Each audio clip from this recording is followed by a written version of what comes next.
Bismillahirrahmanirrahim. Assalamualaikum warahmatullahi taala wabarakatuh. Alhamdulillahirabbil alamin wa sallallahu ala sayyidina Muhammadin wa ala alihi wa sahbihi wasallam amma ba'du.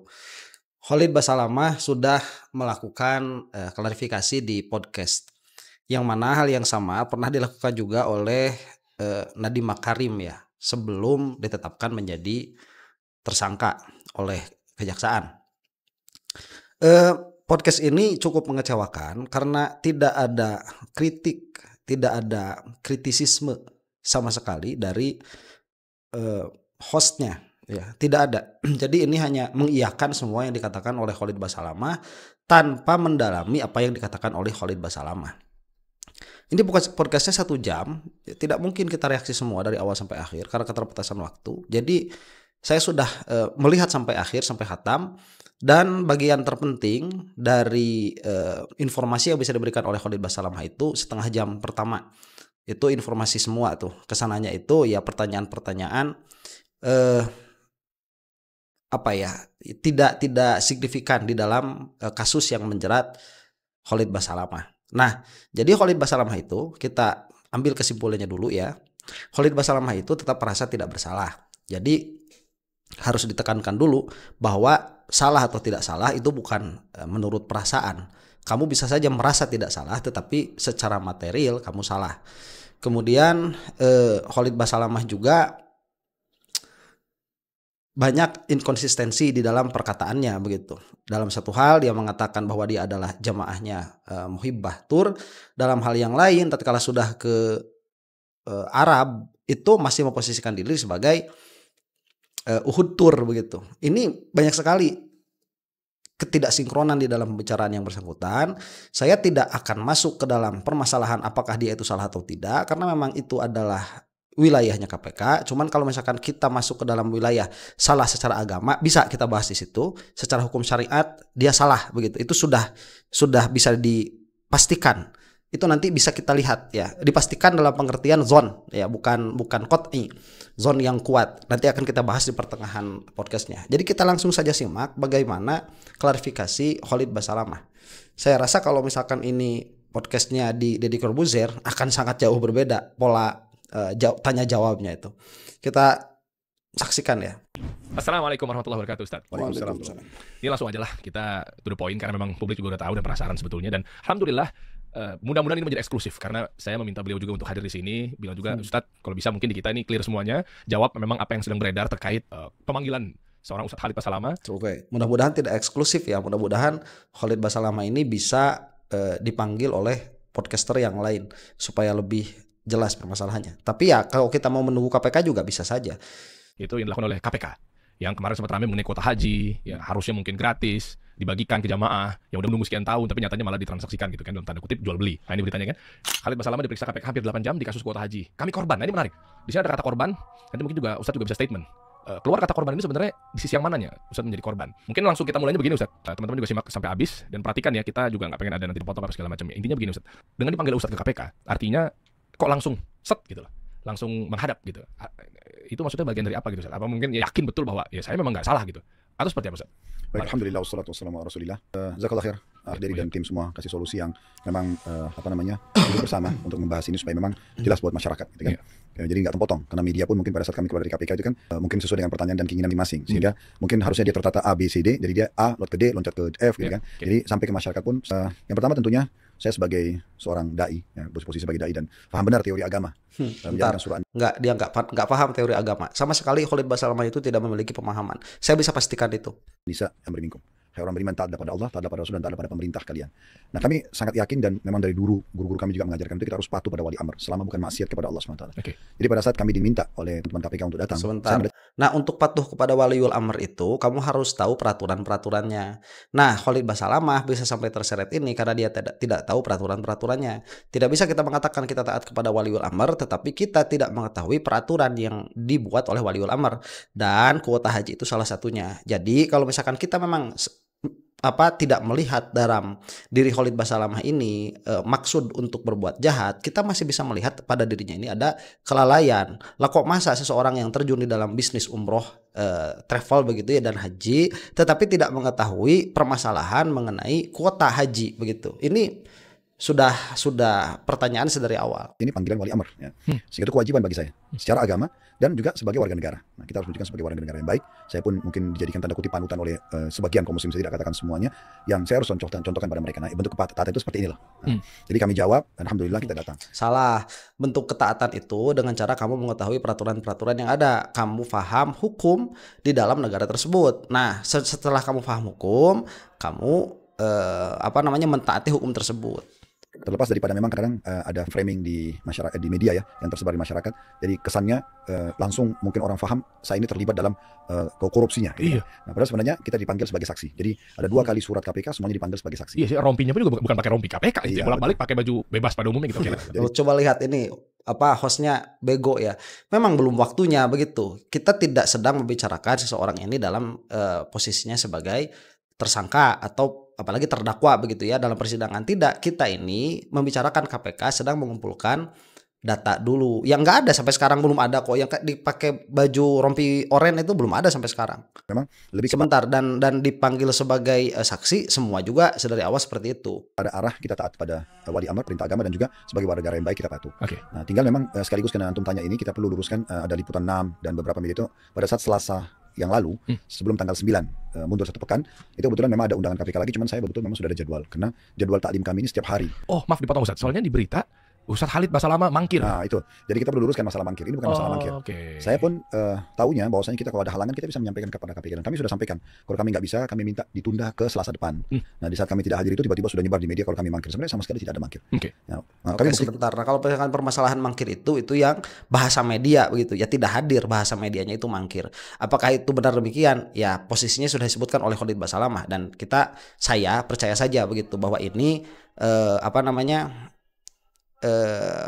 memberi alasan kepada KPK kenapa tidak bisa hadir karena ada jadwal taklim dan lain sebagainya. Saya bisa suuzon di sini sedikit begitu ya, dalam pengertian bisa lah suuzon, cuman nggak usah disebutin lah. Kita lanjutkan saja dulu. Kan alhamdulillah pekan depannya yang kami janji akan datang, kami datang tanggal 9 itu. Jadi tidak ada mangkir alhamdulillah, dan kita tetap patuh dan datang.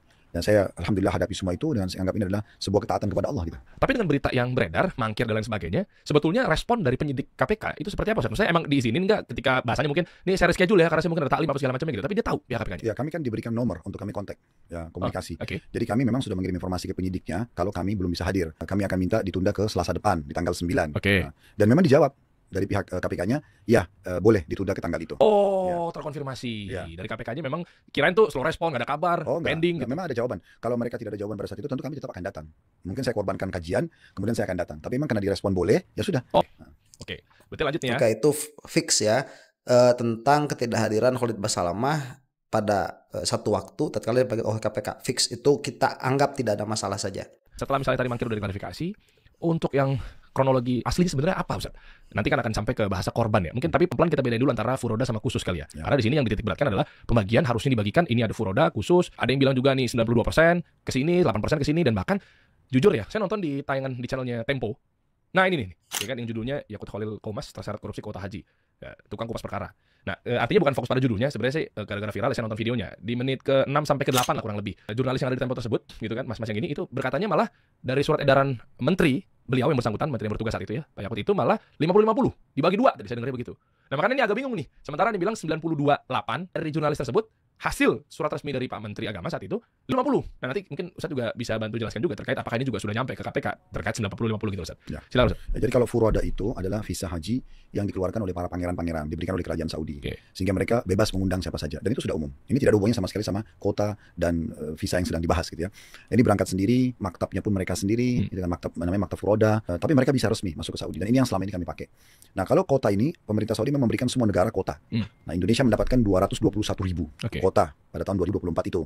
Nah, setelah itu pemerintah Saudi memberikan tambahan 20.000, untuk Indonesia. Nah, inilah yang menjadi bahasan tuh. 20.000 ini bagaimana nih? Ikut regulasi yang 92% buat reguler, 8% buat travel atau NH+, atau memang dia dibagi 2. Kalau regulasi harus 928. Tapi kan waktu itu keputusan Kementerian Agama ya, seperti tadi yang dibahas di Tempo atau mungkin sudah menjadi konsumsi masyarakat pada saat kita tonton, silakan nonton aja. Ya, pada saat pansus kan itu memang dibahas itu. Kenapa nggak dibagi sesuai dengan regulasi? Tapi saya sebenarnya tidak masuk ke ranah itu karena itu mungkin ranah yang lebih jauh lagi. Karena memang posisi kami ini saya mungkin ada beberapa teman-teman travel juga yang lain kami hanya mendapatkan penawaran. Nah, saya sempat membahasakan di media pada saat kedatangan terakhir tanggal 9 kemarin itu, saya korban dan saya memang menyebutkan nama Ibnu Mas'ud dan Travel Muhibah gitu. Nah, ini ada rentetan kenapa saya membahasakan itu, karena ini bukan asal statement saya keluarkan gitu. Saya dengan jemaah Uhud semuanya Furoda. Kami sudah bayar visa Furoda, kami sudah bayar handling, hotel, bus semua di Saudi. Sebagaimana tahun sebelumnya kami berangkat Furoda. Sebentar, berarti akadnya sudah selesai ya. Akad berangkat Furoda sudah selesai itu. Jadi ini sudah selesai sebenarnya. Nah, sementara prosesi semua penyempurnaan pembuatan Furoda kami, datanglah figur Ibnu Mas'ud ini melalui Asosiasi Mutiara Haji, kebetulan saya ketumnya. Usah kenal nama beliau? Saya belum tahu, bukan kenal sebelumnya sama sekali. Okay. Saya kenalnya dari sekjen kami, Ustaz Lutfi. Nah, beliau, dia hubungi Ustaz Lutfi langsung berdatangan saya, ada orang yang mau bicara masalah haji. Maka saya bilang, oke, kumpullah semua asosiasi. Saya, sekjen, kemudian kadif haji, bendahara dan segala macam, kita kumpul semua situ. Nah, itu pertama kali saya ketemu tuh. Terus dia ceritalah kalau dia Travel Muhibah, dia PIHK, dia ini gabung di Ampuri, gitu kan. Kalau salah dia ketua divisi haji umrahnya pada saat itu. Nah, terus kemudian dia menyebutkan beberapa nama-nama ustaz yang kami kenal dan dia langsung to the point menawarkan tentang adanya visa tambahan yang 20.000 dari pemerintah Saudi yang bisa dipakai. Nah, gitu. Ini kuota bisa dipakai, langsung berangkat. Nah, gitu. Oke, ini resmi nggak? Kami tanya resmi. Nah, bahasa dia begitu. Oke, kalau resmi, sekarang kalau kita head to head sama Furoda, visa Furoda juga resmi dan akan berangkat. Sebentar, nah ini kalau misalkan akadnya sudah selesai, seharusnya ditutup sedari awal. Ini akad kita sudah selesai sebagai Furoda. Anda silahkan cari travel yang lain, begitu. Nah kemudian masih ada timbang-timbang perkara akad yang sudah selesai. Ini mau disebut nggak salah begitu? Ya, repot kan? Katanya ngerti agama gitu. Mau berangkat, berarti sebenarnya ini balance, belum ada nilai plus yang bisa membuat saya pindah aja deh, gitu kan? Ya.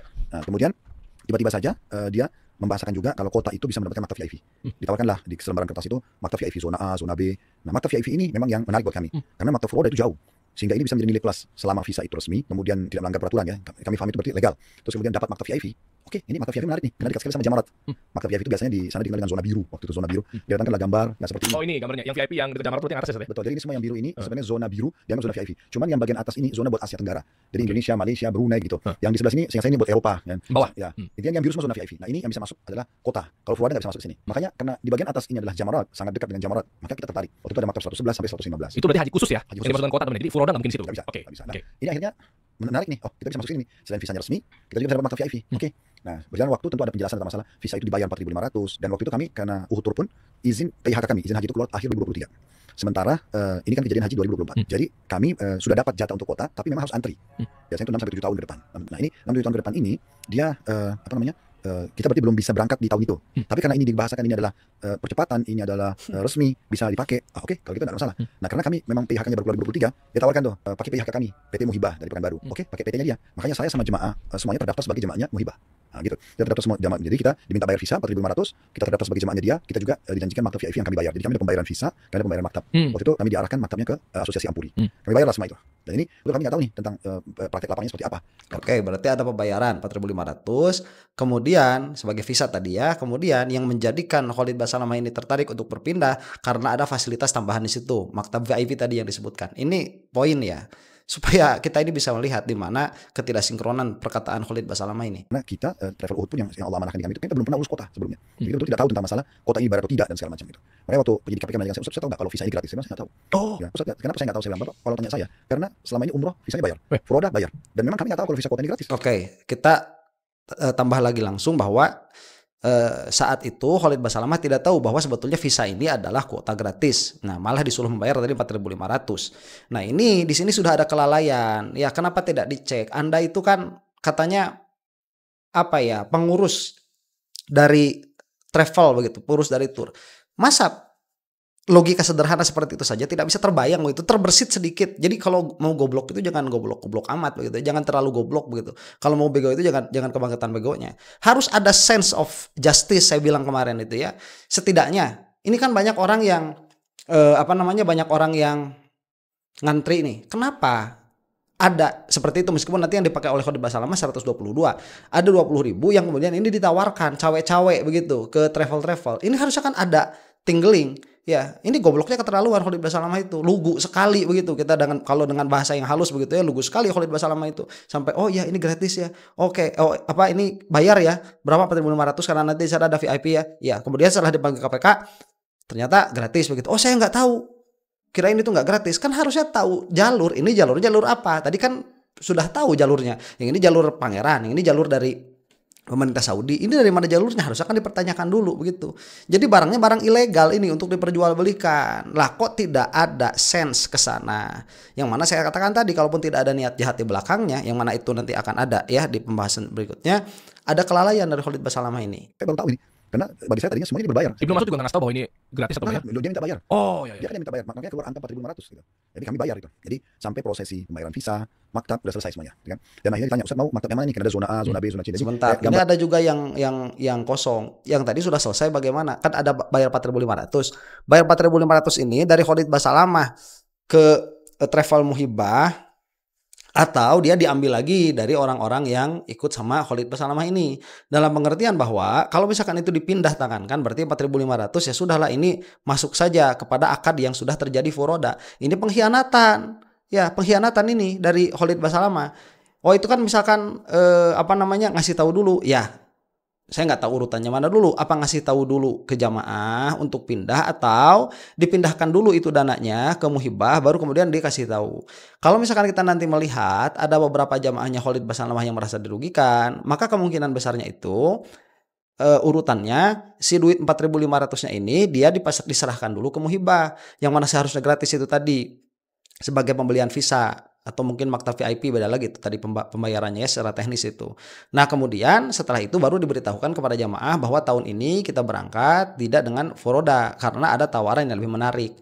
Begitu ya. Jadi yang mana dulu? Kalau misalkan dikasihkan dulu, udah ini melanggar akad sedari awal. Kalau dikasihkan dulu, kalau diberitahukan dulu, pertanyaannya kenapa ada yang merasa dirugikan? Itu pertanyaannya kemudian. Yang itu fakta juga tidak bisa kita abaikan ya. Yang disebutkan oleh KPK ada jamaahnya Khalid Basalamah ini yang merasa dirugikan.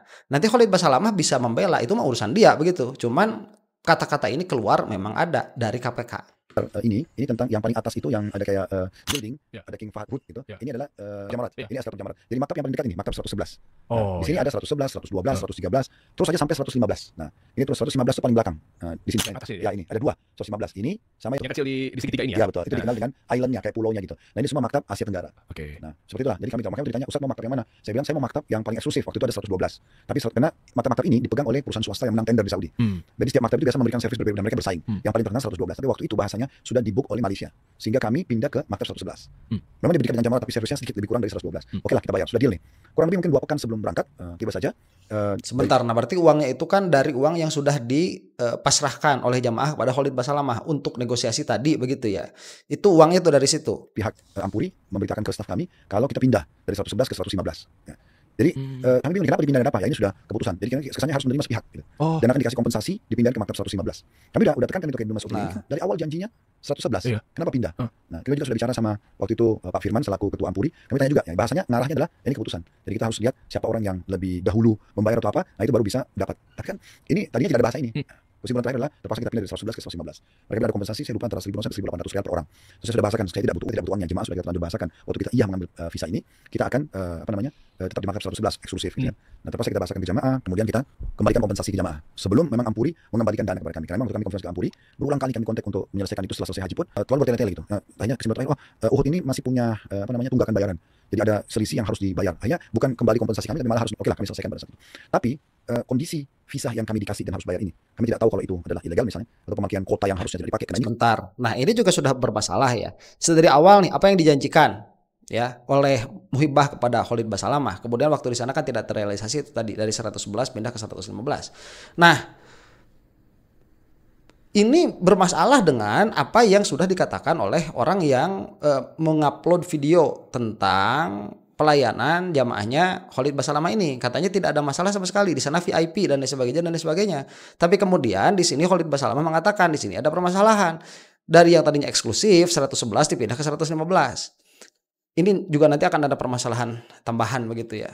Agak ribet saya itu kalau misalkan mengurutkan loh kok ini ada missing pieces begitu. Ini ada yang nggak klik ya, ada yang kurang klik. Entah mungkin Khalid Basalamahnya memang gaya ngomongnya seperti ini sehingga tidak pernah runtut di dalam berpikir atau ada sesuatu yang disembunyikan begitu. Nggak tahu saya. Kita teruskan dulu. Dijamin resmi yang kami pun terdaftar di Travel Dia yang punya PIHK ya. Kami dijanjikan maktab VIP tapi akhirnya dari 111 pun kami dipindahkan ke 115. Plus lagi. Oke, berarti tidak jadi VIP ya dari 115 atau itu masih VIP tapi VIP yang turun. Ini harus diselidiki, bukan harus diselidiki, harus ditanyakan, harus diperjelas. Yang mengagetkan waktu itu kami pindah ke 115. Nah kebetulan kami ditaruh di island itu. Ya. Yang rame-rame banyak ratusan itu. Oh, yang kecil, yang segitiga ini. Oke. Nah, apa kelebihan yang kecil? Yang kecil berarti tendanya lebih sedikit. Otomatis berarti antri makan dan antri kamar mandinya juga lebih sedikit. Iya. Nah, waktu kami tiba di sana hari Tarwiyah tanggal 8 Zulhijjah, itu kami ini diperlihatkan kertasnya dari masyariknya. Masyarik itu yang pegang tenda ini. Uhud Tour tertulis di situ. Kami di island. Maka saya datang ke sana, tapi kaget karena di tenda itu sudah dipenuhi oleh jemaah Indonesia. Nah, ini siapa nih? Kok bisa? Saya hanya konfirmasi, saya tidak tahu harus ngomong sama siapa karena kelihatannya semua jemaah. Nah, terus saya langsung ke orang Arab yang ada kantornya di situ, memang yang pegang maktab itu. Ini saya dari Uhud Tour. Ini di gambar ini tulisannya kami di tenda ini. Oke, coba lihat bahasanya. Saya dari Uhud Tour ya, Uhud Tour begitu. Lah, katanya jadi jamaahnya Muhibbin, tapi kok masih bisa mengatasnamakan jadi dari Uhud Tour? Ini gimana? Ya, kok sudah kontradiksi lagi dari awalnya, begitu. Jadi kalau misalkan udah ikut sama Muhibbah itu kan berpindah berarti sama Muhibbah Travel begitu ya. Ya sudah, Khalid Basalamah sebagai jamaah saja, cuma ikut saja di sana, ikut ya udah ke kanan, ke kiri ditempatkan di sini ya, di sini ditempatkan di sana ya di sana. Kok ini sudah masuk ke sana masih ada lobi-lobi, berarti tidak sepenuhnya sebagai jamaah Khalid Basalamah ini. Itu harus diperhatikan ya. Dia jalan sama saya ngecek tenda itu segala macam. Oh iya ada orang nih. Oke, kayak kembali ke kantornya, kita diskusi apa jalan keluarnya. Karena jemaah saya sudah turun dari bus, cuaca waktu itu agak panas kan musim haji.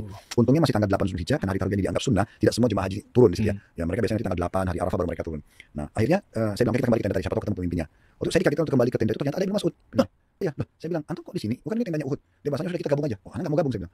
Kenapa harus gabung? Dari awal waktu kita minta maktab, kita sudah mengalah nih dari 111 pindah ke 115. Dan dari awal sudah saya bahasakan waktu kita ambil tenda, saya mau tenda sendiri ya. Dan kita punya sholat berjamaah dengan jemaah, kita punya taklim sendiri, ada konsultasi pribadi. Kalau gabung sama dia, coba ini juga salah satu yang menjadi permasalahan Wahabi, Salafi itu ya, mereka ingin eksklusif. Dan ini juga dikeluarkan, pengen eksklusif. Kita punya jamaah sendiri, pengen sholat berjamaah sendiri, pengen jamaah mereka sendiri. Katanya sudah pindah ke Muhibbah ya. Kalau sudah pindah ke Muhibbah selesai. Ini bermasalah. Terus tadi kan dimasukkan ke apa yang kecil itu, tapi ternyata itu sudah crowded, sudah terlalu banyak orang. Di situ ada Ibnu Mas'ud. Kita terusin nih. Apa kelebihannya jemaah Uhud? Nggak eksklusif lagi gitu ya. Ya udah, karena lagi pakai ihram saya nggak mau ribut. Ini kenapa kok harusnya dia pindah gitu. Terus kita masuk ke tenda kita. Akhirnya saya diskusi sama orang Arab yang ada di situ, kami dipindahkan ke tenda yang di atas yang 115. Yang di atas ini kendalanya adalah tendanya lebih banyak. Otomatis antri makan dan ininya juga lebih panjang. Oh, ya. Terutama kamar mandi. Terlebih lagi kamar mandi misalnya 5 pintu itu hanya 3 yang bisa diaktifkan. Aduh. Ya, ini sangat mengganggu sekali. Jadi rentetan visa ini kami dipastikan itu resmi. Terus kami juga terdaftar sebagai jemaahnya di Travelia dan kami diminta bayar visa, kami bayar. Jadi bukan sengaja kami cari, memang itu saya pun sebagai jemaah di situ. Terus kemudian maktab kami dijanjikan 111 terus dipindahkan di 115 pun tenda kami dipakai oleh dia. Akhirnya kami pindah ke yang lebih besar itu di maktab 115 di sana. Berarti udah nggak jadi VIP lagi. Kalau misalkan kemudian ada orang yang merasa dirugikan, berarti wajar. Ya nanti dia nggak mungkin, mustahil ada orang yang merasa dirugikan. Ya apa sih? Kalau digosip sama orang Arab yang ada di sana, dia bilang udah pakai tenda ini aja. Yang uniknya, hampir setiap hari orang Ampuri datang kepada kami. Terus, Ustaz ini bukan tendanya Ustaz. Loh, kalau bukan tenda saya di mana? Menurut gambar tenda saya dipakai oleh Ibnu Mas'ud. Suruh dia keluar, dimakannya masuk di sana. Bilang gitu. Akhirnya dia pergi lagi, datang lagi besok. Jadi ini apa masalah muncul gitu di lapangan. Saya sudah merasa terzalimi karena harus pindah dari 111 ke 115. Tenda kami dipakai sama dia, terus kemudian disuruh gabung sama dia. Waktu itu kemudian pindah lagi ke maktab yang sebelahnya, ya apa di tenda sebelahnya. Udah selesai akhirnya, udah alhamdulillah kita berjalan haji. Udah makanya ikut Muhibbah aja udah. Ya jangan ikut Muhibbah tapi masih bawa Uhud Tour. Repot jadinya. Pas kasus pansus itu, tiba-tiba salah satu staf kami dihubungi oleh pihak Muhibbah. Minta ketemu, terus uang yang 4.500 visa dikembalikan. Nah, ya, itu kan posisi kami nggak ngerti. Kita sebagai jemaah dia kan, kita diminta bayar, kita dikembalikan, dan ada bahasa mereka, ya ini jangan ada kamera, jangan ada tanda terima. Ya sudah, staf kami waktu itu karena tiba dia dikasih, udah diambil, terus dilaporin kepada saya. Oke, coba ini kan sudah visi lagi, jangan ada kamera, jangan ada tanda terima, ya. Apa Ustadz macam apa ini? Ini pola pikir macam apa? Apa? Kan sudah jelas ada peraturannya. Ini kan perkara yang berkaitan dengan perkara yang diurus oleh negara. Masa tidak boleh ada tidak boleh ada bukti pembayaran kemudian iya aja begitu. 4.500 ini ya yang tadi katanya dibayarkan untuk visa itu dikembalikan dengan alasan tertentu yang dinyatakan oleh Khalid Basalamah. Yang menjadi faktanya Khalid Basalamah kemudian menerima uang 4.500 sebelum nanti dipinta kembali oleh KPK. Kalau nggak diminta kembali nggak bakal dikembalikan itu. Ya, dari dari konsekuensi apa yang dibicarakan di sini. Ini ada uang pengembalian. Uang apa? Ya katanya uang visa. Saya waktu itu kan tidak tahu ini visa tidak boleh dijual belikan. Ini dikembalikan uang untuk apa? Nggak tahu tanda kutip apakah cuci tangan atau apa, kita nggak ngerti. Oh, paham. Ya, akhirnya kita terima uang itu. Nggak. Ngapain diterima goblok? Kamu tuh tolol kebangetan ya. Tolol sih kebangetan.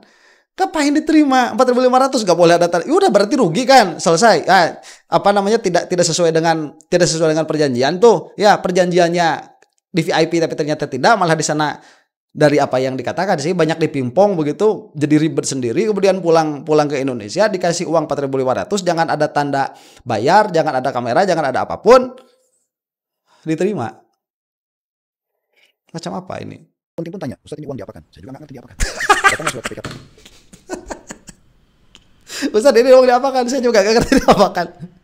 Balikin lol. Ya, balikin. Kalau enggak cari tuh KPK, ya cari polisi saat itu, jangan dulu kamu dipanggil sama KPK. Kamu itu langsung serahkan kepada KPK. Gimana sih? Ini uang berarti kan statusnya nggak jelas. Karena sedari awal kan akadnya sudah bayar. Terus kemudian dikembalikan. Ini akadnya apa? Katanya ngerti agama. Ini uang sebagai apa? Saya harus jelas dulu ini uang sebagai apa. Apakah uang ini sebagai tanda terima kasih kepada saya karena saya ini sudah membawa jamaah atau apa begitu. Ini apa uangnya? Pokoknya jangan adalah. Ya nggak bisa diterima dong kalau seperti itu. Harus jelas. Ini hadiah atau apa? Ya udah ini hadiah buat Ustadz. Oh hadiah ya. Dari siapa? Harusnya kan ada pertanyaan-pertanyaan seperti itu. Ya, ini apa bego ya apa tolol. Saya katakan sekali lagi ya, Khalid Basalamah ini tolol, orangnya itu tolol. Makanya dia itu jadi mujasimah. Dia itu jadi jadi Wahabi, menyebarkan subhat di Indonesia. Kebodohan seperti ini, dan kebodohan seperti ini dia pakai juga di dalam memahami agama. Begitu. Saya tidak mengatakan di sini ada niat jahat loh ya, tidak, karena itu mungkin akan menjadi salah satu determiner apakah Khalid Basalamah ini berhak menjadi tersangka atau tidak. Tetapi kebodohannya jelas dan nyata. Pemanggilan kami waktu mau datang ke sana, pertama yang datang staf kami diwawancarai dan diminta data-data, kami kasih semua data-data. Saya bilang kena bahasa teman-teman KPK itu, Ustaz, tolong bantu kami. Oke, kalau untuk ini kenapa tidak? Apa yang bisa kami bantu? Jadi semua data laporan keuangan, apa yang diminta data jemaah atau apa, kami kasih semuanya. Kooperatif ya. Semua kita kasih. Makanya kan waktu kedatangan kami yang pertama kan KPK merespon positif karena kita datang dan kita memang Oke, berarti baru tuh dipanggil sama KPK ya. Nah, sudah selesai. Terus akuntan bilang, Ustaz, kita taruh aja nih uang ini adalah pengurangan biaya visa karena kita tahu itu pembayaran visa. Ya udah, kita tulis begitu. Akunting ya. Ustaz, ini duit apa? Tadinya kan nggak ada tuh. Ya udah kita tulis aja. Ini kan sudah sudah pemalsuan masuknya itu. Ini kok ditulis setelahnya? Kita tulis sebagai apa 4.500 ini? Ya sudah ditulis sebagai pengurangan visa. Lah terus waktu ngasihnya nggak ada. Kemudian di situ mau dituliskan di bawahnya ini sebagai pengurangan visa. Ya apa? Itu kan setelah terjadi untuk diperiksa oleh KPK tuh. Kemudian dituliskan di situ keterangannya pengurangan visa. Ya apalagi? KPK pun sudah masuk, kami sudah kasih, itu adalah pengurangan visa gitu ya. Nah uang ini pada saat kita itu fabrication, itulah yang biasa ada di pemerintahan yang terlibat di situ, markup ya, kemudian pengembalian bonus dan lain sebagainya. Setelah ada pemeriksaan baru status uangnya diperjelas. Kalau tidak ada pemeriksaan lolos nih, nggak ada, aman, berarti duit 4.500 itu dolar ya kalau tidak salah, bukan real kan, ini dolar.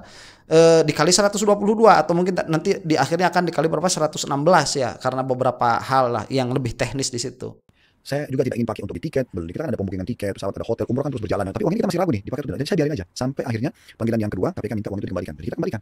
Waktu itu KPK kita kembalikan uang itu KPK. Nah waktu itu juga ada jemaah kami sekitar 37 orang waktu sebelum berangkat haji. Sementara itu kalau misalkan tidak ada permintaan dari KPK mungkin tidak dikembalikan begitu. Itu yang menjadi permasalahannya.